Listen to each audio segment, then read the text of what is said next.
A mediunidade faz parte da história da humanidade.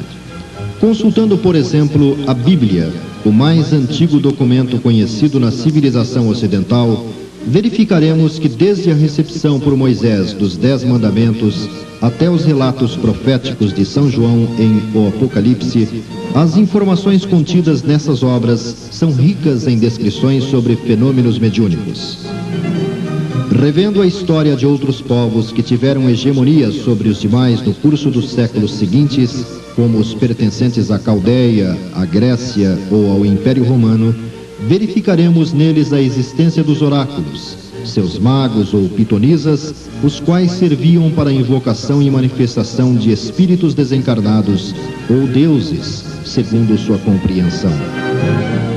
Pesquisando registros da Idade Média, concluiremos que muitas das pessoas rotuladas de feiticeiros ou bruxos, os quais foram supliciados em fogueiras ou torturas inimagináveis, nada mais eram que médiuns, como a célebre Joana d'Arc.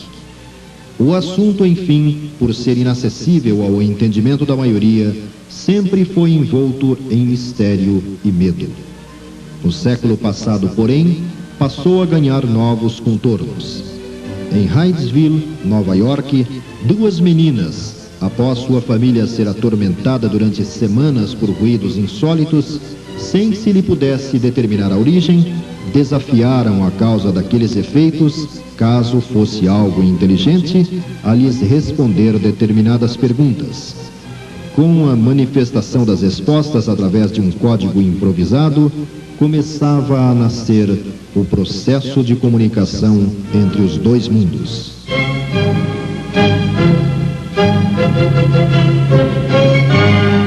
Levada para a Europa, durante algum tempo a técnica serviu apenas para satisfazer a curiosidade de certas camadas sociais. Em 1854, porém, o fenômeno começou a ser estudado de forma criteriosa por Denis Hippolyte Léon Rivail, popularizado posteriormente pelo cognome de Allan Kardec, o qual, com seu trabalho, apresentou ao mundo a proposta do Espiritismo. Em 1861, Kardec publica um verdadeiro tratado intitulado O Livro dos Médiuns. A mediunidade deixava de ser algo que intrigava ou atemorizava para se enquadrar nas leis naturais da vida. Paralelamente, outros intelectuais integraram-se ao esforço de ampliar e aprofundar a questão das relações entre os 2 planos. Foi o caso do astrônomo Camille Flammarion, que expôs suas ideias em obras como As Casas Mal Assombradas, O Desconhecido e os Problemas Psíquicos, Narrações do Infinito, de Gabriel Delane, que escreveu O Espiritismo perante a Ciência, O Fenômeno Espírita, Evolução Anímica, Leon Denis, autor de Joana d'Arc Médium, Depois da Morte, No Invisível, entre outras. Em 1900, o cientista Charles Richer surge com a metapsíquica e com suas investigações buscando invalidar a proposta da ocorrência do fenômeno espiritual, acabou por contribuir muito para a evolução da ideia. Na Itália, Ernesto Bosano, pesquisando a médium Eusápia Paladino, deu, com a credibilidade de seu nome, respeitabilidade aos estudos sobre a sobrevivência e percepções mediúnicas.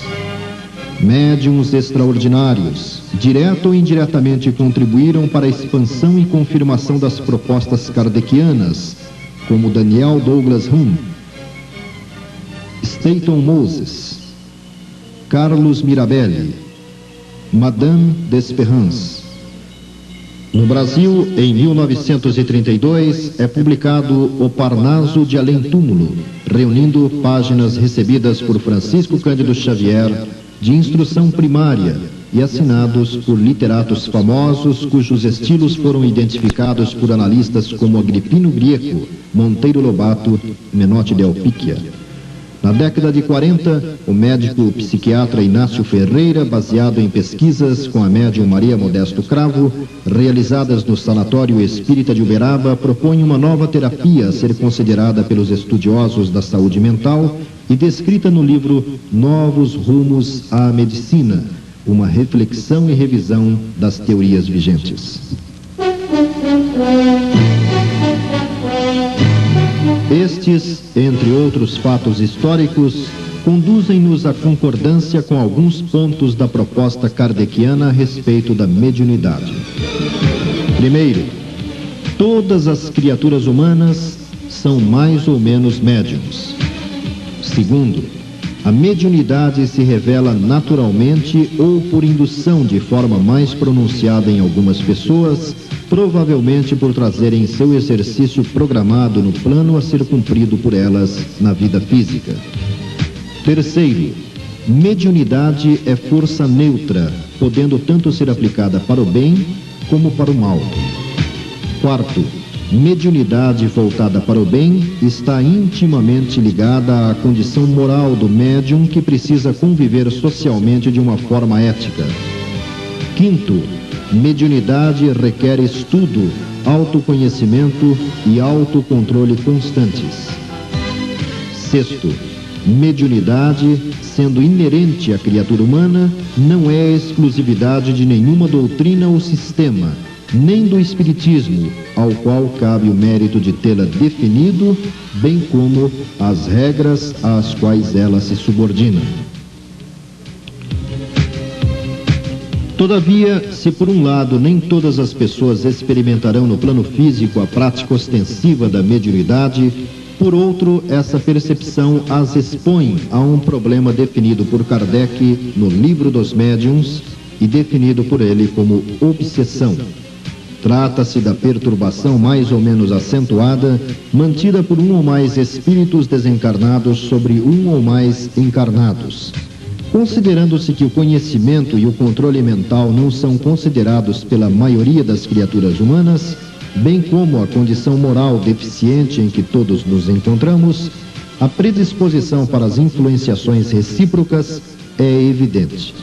Estudos realizados por centenas de pesquisadores do assunto concluem que o grande antídoto para a liberação dos problemas acarretados pelas perturbações psíquicas é o conhecimento das propostas espíritas e a consequente adoção de uma atitude mais equilibrada diante da vida. Conhecer a mediunidade, portanto, não deve ser preocupação apenas dos interessados, mas de todos os que entendem que é através dela que as perturbações se instalam. Nesse contexto, o Livro dos Médiuns, em todos os casos, é indiscutivelmente o caminho mais seguro.